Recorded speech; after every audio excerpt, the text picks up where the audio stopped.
Hello everybody, I'm Robb Cadzow. I'm the product manager for the Telestream Live products, and we're here today to talk about what's new in Live Capture 363.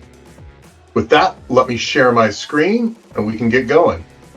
Live Capture 363 brings a variety of new enhancements and improvements that have been requested by many customers. Most notably, we've added a low latency mode.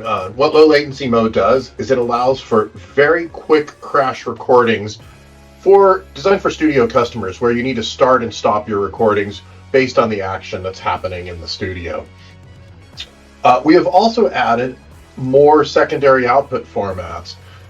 So in addition to things like HLS, MP4, MXF, and TIFO, we've added Dash, as well as MXF OP1A proxies, such as Avid DNXLB, ProRes Proxy, and XDCAM.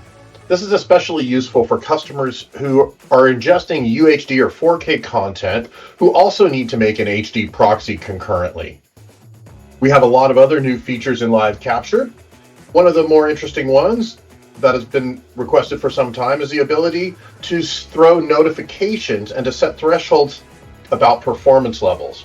So I've set my CPU performance here intentionally low, down to 20% of my CPU, and I'm going to start a bunch of ganged recordings, and we'll see here that we're going to now get messages, gang all of these, when I exceed that threshold. So we'll start a bunch of recordings here. It may take a minute for those to all get started. We'll take a look at our CPU usage here. And when we hit above 20%, after several seconds, we should see a warning. And there we are. CPU usage critical, 22%. I have this set artificially low just for this demo. One of the other things that we added is the ability to have tally information or overlays.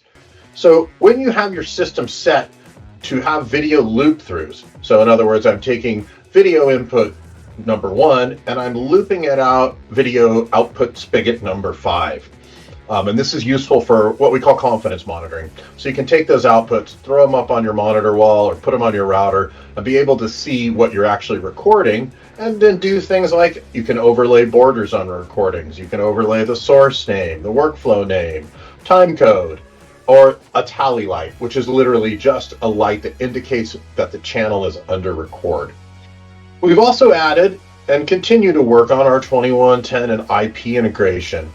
So some things you will see now here, and some of this is not new. So we have 2022-7, we have full NMOS support. We have the ability now to define the number of audio streams we want.